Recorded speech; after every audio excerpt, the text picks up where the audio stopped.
Guys, we are talking the 112 tonight, the last pick in our 2023 pick series. As always, let's get started by going over a few trades to get a baseline. Starting with Superflex, 12-team Superflex PPR start 10.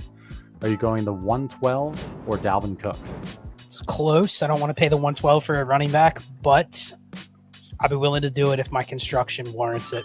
Yeah, this isn't close. I'm gonna get it by Dalvin Cook. I earned this 112. I'm a repeat champion.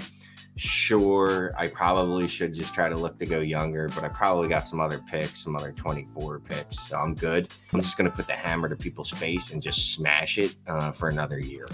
How about the 112 or Terry McLaurin? I'm just waiting for Shane. I know where he's on that one. Yeah, Terry McLaurin. Terry McLaurin. I love veterans for this price. Like, it's going to be hard to get me off a veteran at this price. It really is.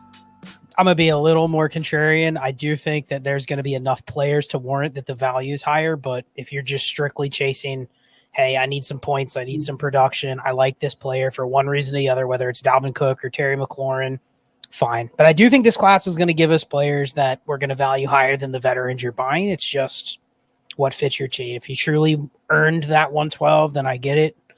If you have multiple picks, I get it. I'm 50-50 on both those deals. How about the 112 or Geno Smith? If you need a third QB, are you paying the 112 for Geno Smith and Superflex?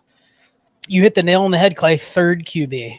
Shane and I have talked about this on a ton of roster reviews. Is one of the easiest places to extract value on your teams is when you already have three QBs and you want to trade away a guy like Geno Smith. Because I don't really care in a lineup league if my third QB is somebody that I'm going to start or I feel comfortable starting.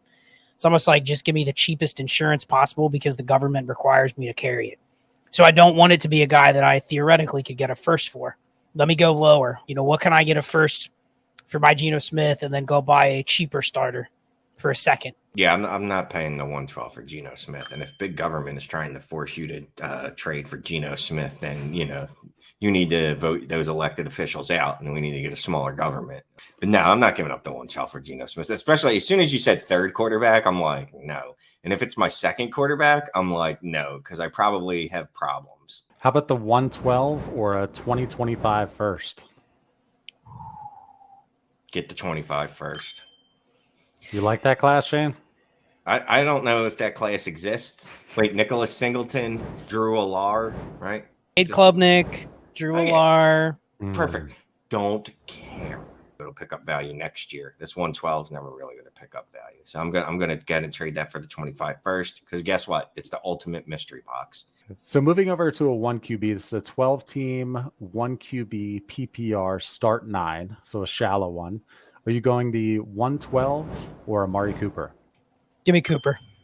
I'm going Cooper again. 112, I can't appreciate between now and the draft. It just can't between your rookie drafts, I don't think. And the 112 is an ultimate dart shot. That's not what that's called. Dart throw? Dart throw. 1 QB, are you going Isaiah Pacheco for the 112? Feels like I'm probably going to end up drafting another running back that I would slot into a similar spot as Pacheco here. So I'm actually okay taking the pick versus Pacheco. But if you said Pacheco and you just don't want to risk the unknown, then I get that too. But I think it's much closer than if you say I'm getting a receiver that I think can produce, even if it's only 1 year. Whereas I think if you're drafting a running back, when we get to the 1 QB board, you'll see it's a lot of running backs in this range once the high draft capital receivers are gone. And you're just kind of hoping that you basically get another Pacheco, because none of the guys in that range are probably long-term plays. So I guess if you said, give me the refresh button, maybe could be the argument for the pick. So I think I'll lean the pick.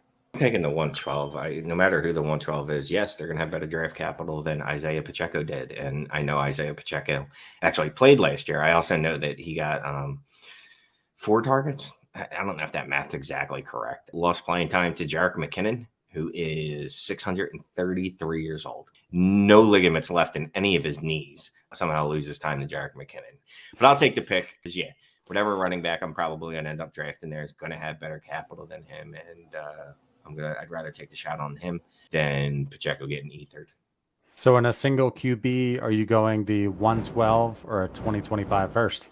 Oh, that's where you take the first. I'm much more easier. likely to just re-roll for something higher. Superflex, I'm less likely to do that. I know the theory sounds good, but part of the reason, especially if you're gambling on a team that doesn't look that bad on paper, part of the reason you kick your first to the future is the way Dynasty is trending is a lot more people value the picks for the next class earlier than expected. So like by the time we get to the start of 2023, people are already going to be, man, give me all those 2024 picks. Like I think that's going to be a future trend that we're going to continue to see. But a lot of times the next year's pick is only as good as what their team appears to be on paper. In a year, it needs to have the perception of a bad team already. That's when I'm making the profit of the pick, because I can go, wow, I traded for Clay's 25 first. He was good in 2022. He's fallen back in 2023. I hope his team is just absolutely terrible going into 2024. But if it's not, I don't have the much strength with that pick. And I'm probably wanting to try to trade it versus just plan on making the pick. So 1 QB, I'm fine re-rolling. All right, guys, let's move over to the Superflex board. But real quick, if you wouldn't mind, look down, hit that little thumbs up, give us a like. We'd appreciate that. Easiest way to help out the channel. So, Scott, we're looking at your board now. We've got Bijan at 101, Anthony Richardson at 102, CJ Stroud at 103, Bryce Young at 104, Jahmyr Gibbs at 105. You went JSN at 106, Will Levis at 107, Quentin Johnston at 108, Jordan Addison at 109, Zay Flowers in the 10 spot. And then on last show, you went Zach Charbonnet at the 111. What are you doing the 112, sir? Superflex. Well, I think when I took Charbonnet last week, I mentioned Hendon Hooker would be a potential pick here. I do think there's going to be a lot of people that take him here, regardless of his draft capital, as long as his draft capital is even high second round. This is the range he'll be going. There's a bunch of running backs that are going to go in the next 10 to 15 picks. I don't really want to spend the 112 unless I'm planning to move back a couple spots, because there's literally 4 running backs I have in my head right now that I'm considering taking, but I don't want to be the first one to take the running back here. I felt uncomfortable taking Charbonnet, but I'm like, there's probably a consensus on him being the RB3 by most people. Now, get to the clock, you're going to probably go, maybe that's not the case, and I wish I would have tried to trade back. I'm going to take Hendon Hooker at 112. The caveat being that this would be a spot where I'm definitely trying to trade back using the leverage that there is a quarterback on the board that people will want. The second thing is, if I'm targeting making the pick, can I get 2 shots in the next 10 to 15 picks to draft these running backs? If I'm already targeting Charbonnet or Tyjae Spears, Kendre Miller, Izzy Abanikanda are the 3 other players that I'm targeting here, but I don't really want to pick one at the 112. So can I get 2 of those guys? Can I get the 203 and the 208? Something like that. If that's my roster construction build, that's what I'm trying to do before I make this pick. So it really is a dead zone pick. I would be willing to add a second to this pick to get a 24 first. Not straight up. People are probably going to be very stingy with those 24 first unless it is the player that they want. And more than likely, the player that they want is probably a player that you're also targeting. So if you're sitting here going, man, I don't want to make this pick, I don't like this tier, good luck finding somebody in your league that's clamoring to give up their future first to go in and get a player. Maybe it'll happen, but I'm guessing you got to be a little aggressive. If you really want to make the process move, you're going to have to add to the pick to get a 24 first.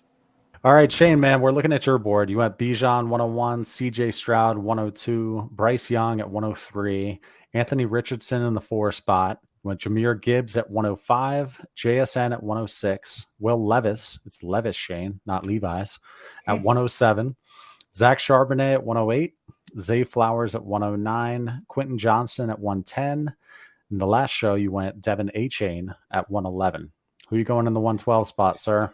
I just want to say I was bullied into picking Quentin Johnston at 110, and in a real league, I wouldn't do that because I don't want him. But we'll be cleaning this up a little later. I'm gonna do a little future casting here, and I'm going Dalton Kincaid, who's going to end up being the first tight end drafted off the board. Scott hates it.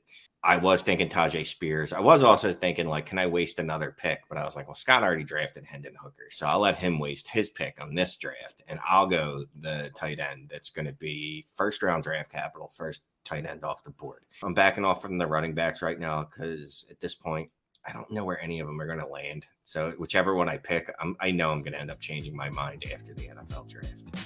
Okay, so you're likely not going to be able to get a 2024 first for this 112. If you think you can, press pause, send it out, get it, let us know in the comments that you made it happen. What is the next step? If you can't get a 24 first for this 112, you even tried to tack on the 208, still couldn't get a 24 first. What's your next play? Well, it's really the no man's land zone. And I saw a deal where someone traded Rachaad White and this pick to move up a couple spots. And it feels like, man, if I'm only moving up to another spot where I don't know who to take, do I really want to move up from the 112 to the 109 and give up another guy that's a potential starter just to get my choice when I might be moving out of a tier and into that same tier? I'm just going to the very beginning. So it's almost the opposite of what we would have said if we know exactly where their tiers are going to fall.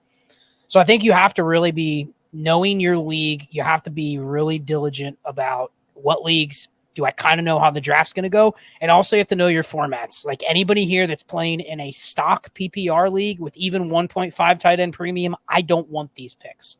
If it's 2 PPR, if it's point per carry, things like that, then yeah, I want these picks. I want to make the picks more so in those formats. So for our example, obviously these are kind of like the dead zone picks. Be more aggressive. If it fits what you're trying to accomplish, if you got to give up another starter to go up and get 107 because you want to take a shot on Will Levis or you want to take a shot on Jahmyr Gibbs, like I'm okay paying that if you have an idea in mind. What I don't want to do is pay up for the 107 and give up another legitimate starter and then get sniped on my pick and go, well, I still got a good asset. Because really, you draft Jahmyr Gibbs and you give up 2 starters. Did you really get a good asset if you don't have anything to do with it? Is Jahmyr Gibbs the guy you want to draft and go, man, he's going to be worth double what he is right now in 6 months? Is Will Levis going to be worth double what he is right now in 6 months? I don't think those are the 2 picks that you would want to trade up into that zone to get. So you have to have a specific plan. But if you can throw in a guy like Rachaad White and move up to a spot where you feel more comfortable, I'm okay doing that. Shane, what are your thoughts on that? Would you blindly move up a couple spots to the 109 right now? Pre-NFL draft, are you going to move up from the 112 to the 109, tack on Rachaad White? Or are you going to want to move up higher than that? If you're going to do it this early, do you want to be moving up higher since we don't know the tiers? Yeah, I'm going to want to move up to like 106 is about as far as I want to drop down, maybe 107, because then I think I could at least still get Zach Charbonnet. But no, I'm not just throwing in Rachaad White. I like Rachaad White a lot more than Scott. So I wouldn't give up the 112 and Rachaad White just to move up to get Zach Charbonnet. Maybe if it's Will Levis. Said it right? Nailed it. Will Levis. If Will Levis is on the board and I have to have a quarterback, like my quarterback room is, we've talked about it. Like people went all in, they had like Tom Brady, Jimmy Garoppolo, and some other ancient quarterback. And you're like, I got no other move to make. Like I'm not going to get a quarterback anywhere. Like I'd rather take a shot there on Levy's than Blue Jeans. I'll just say Blue Jeans. Everyone will know who I'm talking about. I'd rather take a shot on Blue Jeans, moving up a little bit there and using some more capital than waiting on Hendon Hooker at 112 and going, all right, I'm going to take the 26-year-old guy that's not going to even be able to start in year 1. Like, but when he's 27, really going to be ready to ball out. So I would trade up there. So let's say you weren't tacking on a player to move up in the first. You were just doing picks. Would you give the 112, 203, and 210 for the 108? Ultimately, I think this comes down to how persistent, arrogant, egotistical, how great do you think you are at picking players?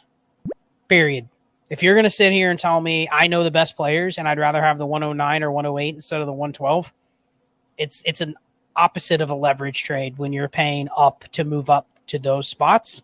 Yet you could look back in hindsight and be like, wow, I was right. Glad I made that move because I ended up getting a stud and I traded away 2 nondescript pieces. It's the perfect spot to go anti-leverage. The problem is who wants the pick you have.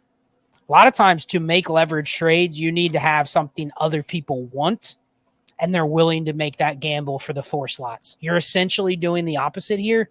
So what? You can draft Quentin Johnston over Jordan Addison?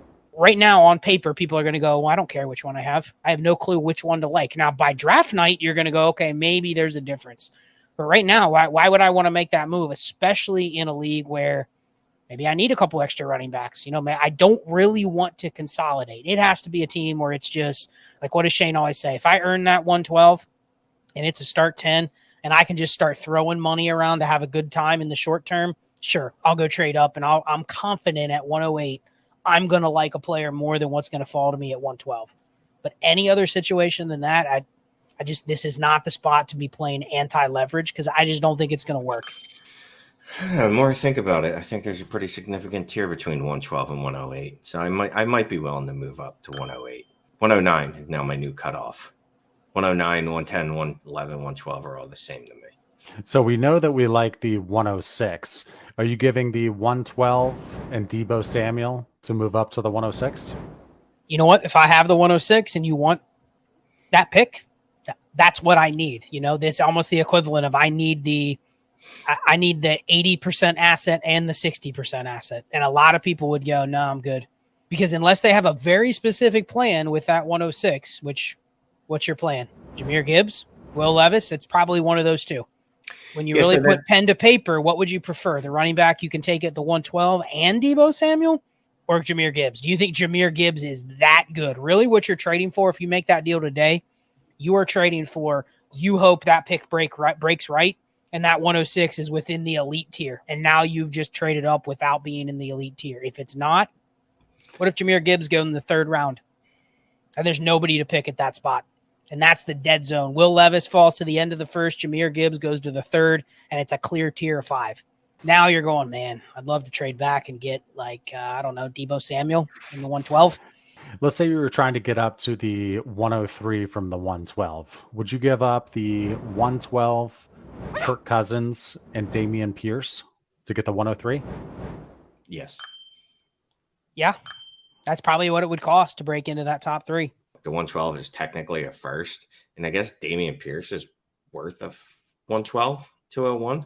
So you could say, like, hey, I'm giving up 3 firsts to move up to the 103, but you're not really giving up 3 firsts. You're giving up like 1 and like 2/14 of a first to move up. So I would do it.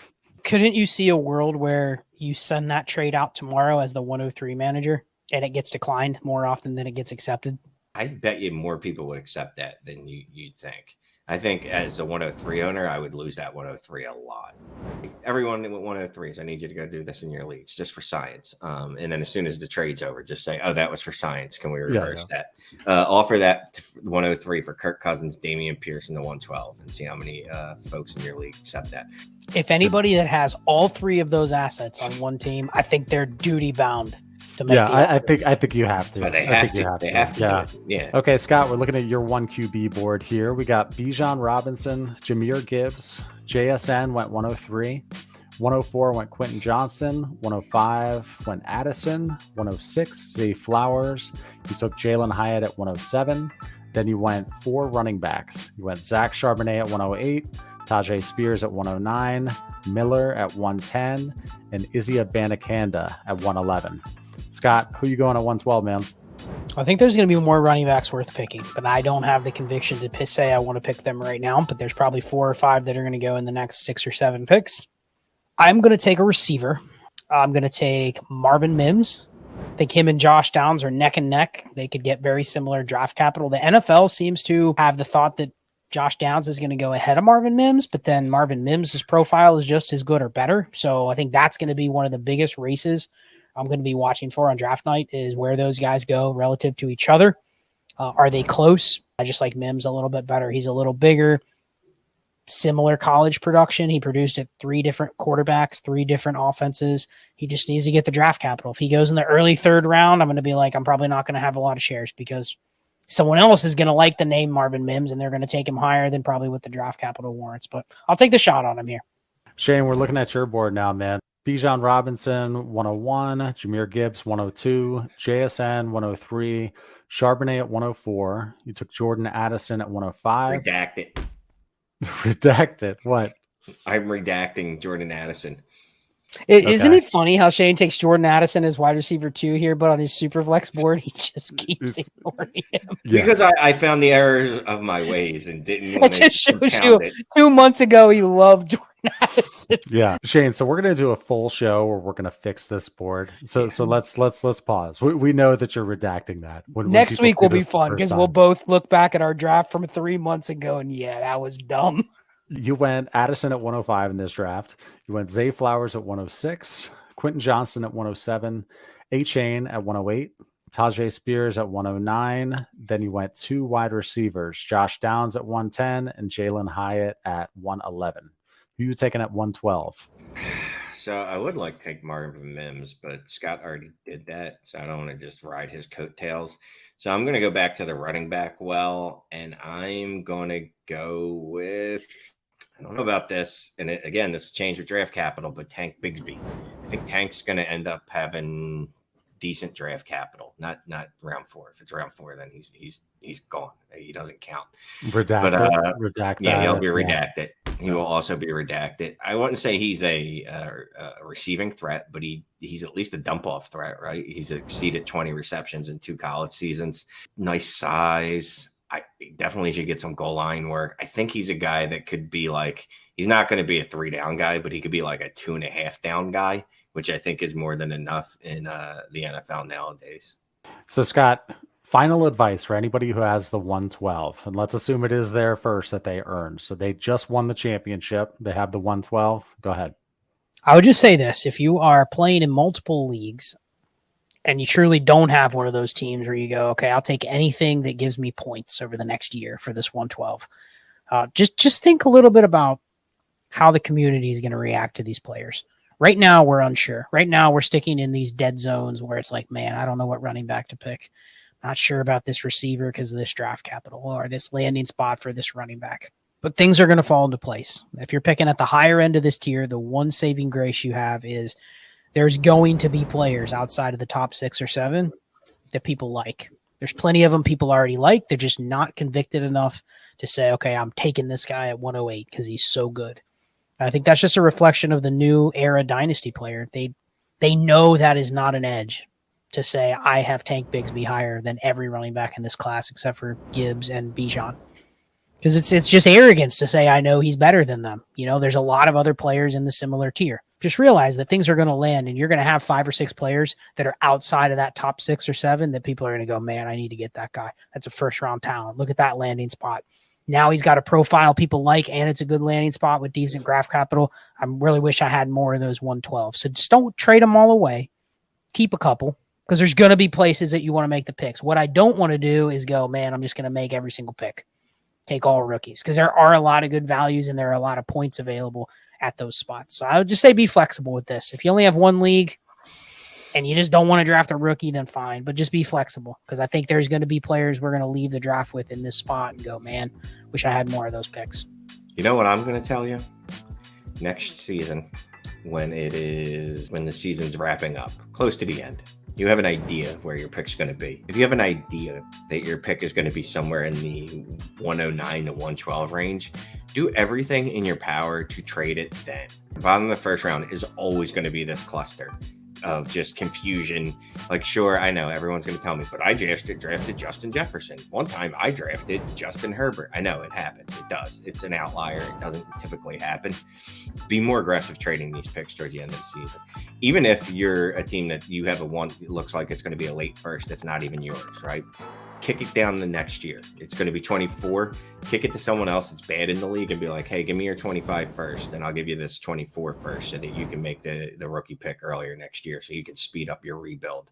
Meanwhile, you're just selling them this confusion, this massive, like, I don't know what to do with this. And it's a low-level asset. Like look at the players that we've been talking about, like who you would trade it for. Nothing against Amari Cooper. Like, I like having him on my roster if I can. But we're talking about guys that like don't generally move the needle. If Amari Cooper is your wide receiver 2, you're probably in trouble. Is your wide receiver 4? Great.